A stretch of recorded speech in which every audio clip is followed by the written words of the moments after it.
Big Boss Kannada season 11ರ ಸ್ಪರ್ಧಿಗಳಲ್ಲಿ ಶಿಶಿರ್ ಶಾಸ್ತ್ರಿ ಕೂಡ ಗಮನ ಸೆಳೆದಿದ್ದರು. ಕಿರುತೆರೆಯಲ್ಲಿ ಮಿಂಚಿದ್ದ ಶಿಶಿರ್ ಅವರಿಗೆ ಬಿಗ್ ಬಾಸ್ ನಲ್ಲಿ ಅವಕಾಶ ಸಿಕ್ಕಿತ್ತು. ರಿಯಾಲಿಟಿ ಶೋನಲ್ಲಿ ಶಿಶಿರ್ ತಮ್ಮ ಪ್ರತಿಭೆ ಮೂಲಕ ಗುರುತಿಸಿಕೊಂಡಿದ್ದರು. ಎಲ್ಲರೂ ಬಿಗ್ ಬಾಸ್ಗೆ ಅವಕಾಶ ಸಿಕ್ಕಾಗ ಫುಲ್ ಖುಷಿಯಲ್ಲಿರುತ್ತಾರೆ. ಆದರೆ ಶಿಶಿರ್ ಬಿಗ್ ಬಾಸ್ ನಲ್ಲಿ ಅವಕಾಶ ಸಿಕ್ಕ ಮೇಲೆ ಹಲವು ಸಮಸ್ಯೆಗಳನ್ನು ಎದುರಿಸಿದ್ದಾಗಿ ಬಹಿರಂಗಪಡಿಸಿದ್ದಾರೆ. ಆ ಸಮಯದಲ್ಲಿ ನನಗೆ ಮಾನಸಿಕ ಕಿರುಕುಳ ನೀಡಿದ್ರು. ಅದರಿಂದ ಹೊರಬರಲು ನನಗೆ ಸಾಕಷ್ಟು ಸಮಯ ಬೇಕಾಯಿತು ಎಂದು ಶಿಶಿರ್ ತಮಗಾದ ನೋವನ್ನ ಹೊರಹಾಕಿದ್ದಾರೆ. ಇನ್ನು ಶಿಶಿರ್ ಬಿಗ್ ಬಾಸ್ ನಲ್ಲಿ ಸದಾ ನಗುತ್ತಾ ಕಾಣಿಸಿಕೊಂಡಿದ್ದರು.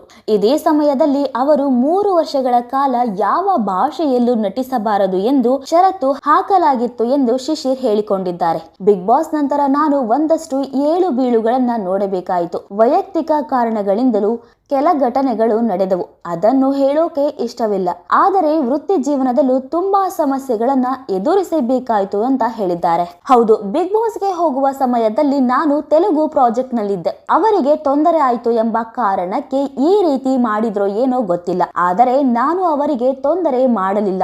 ಬಿಗ್ ಬಾಸ್ಗೆ ಹೋಗುವ ವಿಚಾರವನ್ನು 3 ತಿಂಗಳ ಹಿಂದೆಯೇ ತಿಳಿಸಿದ್ದೆ. ಎಲ್ಲವನ್ನೂ ತಿಳಿಸಿ ಅಲ್ಲಿನ ಪ್ರಾಜೆಕ್ಟ್ ನ ಕ್ಲೈಮ್ಯಾಕ್ಸ್ ಶೂಟ್ ಕೂಡ ಮುಗಿಸಿಯೇ ಬಂದಿದ್ದೆ ಎಂದು ವಿವರಿಸಿದ್ದಾರೆ. ಆದರೂ ಕೂಡ ತೆಲುಗು ಇಂಡಸ್ಟ್ರಿಯವರು ನಾನು ಬೇರೆ ಯಾವುದೇ ಪ್ರಾಜೆಕ್ಟ್ ಮಾಡಬಾರದು ಅಂತ ಲೆಟರ್ ಕಳಿಸಿದ್ರು. ಈ ವಿಚಾರದಲ್ಲಿ ಮಾನಸಿಕವಾಗಿ ನನಗೆ ತುಂಬಾ ನೋವು ಕೊಟ್ಟರು. ನನ್ನ ಭಾಷೆಯಾದ ಕನ್ನಡದಲ್ಲೂ 3 ವರ್ಷ ಯಾವುದೇ ಪ್ರಾಜೆಕ್ಟ್ ಮಾಡಬಾರದು ಅಂತ ಹೇಳಿದ್ರು. ತೆಲುಗು ಮಾತ್ರವಲ್ಲ, ಇಡೀ ದಕ್ಷಿಣ ಭಾರತದ ಯಾವ ಭಾಷೆಯಲ್ಲೂ ನಾನು ನಟಿಸಬಾರದು ಎಂದು ಕಂಡೀಷನ್ ಹಾಕಿದ್ರು. ಸೆಪ್ಟೆಂಬರ್ ನಲ್ಲಿ ನಾನು ಬಿಗ್ ಬಾಸ್ ಮನೆಗೆ ಹೋಗಿದ್ದೆ. ಅವರು ಅಕ್ಟೋಬರ್ ನಲ್ಲಿ ಲೆಟರ್ ಕಳಿಸಿದ್ದರು. ಇವನು ಎಲ್ಲೂ ಪ್ರಾಜೆಕ್ಟ್ ಮಾಡಬಾರದು, ಯಾವ ಭಾಷೆಯಲ್ಲೂ ಕೆಲಸ ಮಾಡಂಗಿಲ್ಲ ಅಂತ ಅದರಲ್ಲಿತ್ತು. ನಮ್ಮ ಅಪ್ಪ ಅಮ್ಮನಿಗೆ ನಾನೊಬ್ಬನೇ ಮಗ. ಕುಟುಂಬಕ್ಕಾಗಿ ದುಡಿಯುವವನು ಕೂಡ ನಾನೇ. 3 ವರ್ಷ ನಾನು ಯಾವುದೇ ಕೆಲಸ ಮಾಡಬಾರದು ಅಂದ್ರೆ ಹೇಗೆ? ಬಿಗ್ ಬಾಸ್ ನನಗೆ 11 ವಾರಕ್ಕೆ ಕೊಡುವ ಸಂಭಾವನೆ ಇಟ್ಟುಕೊಂಡು 3 ವರ್ಷ ನಿಭಾಯಿಸೋಕೆ ಆಗುತ್ತಾ? ಅಥವಾ ಅವರೇ ಬಂದು ನನ್ನ ಸಾಕ್ತಾರ?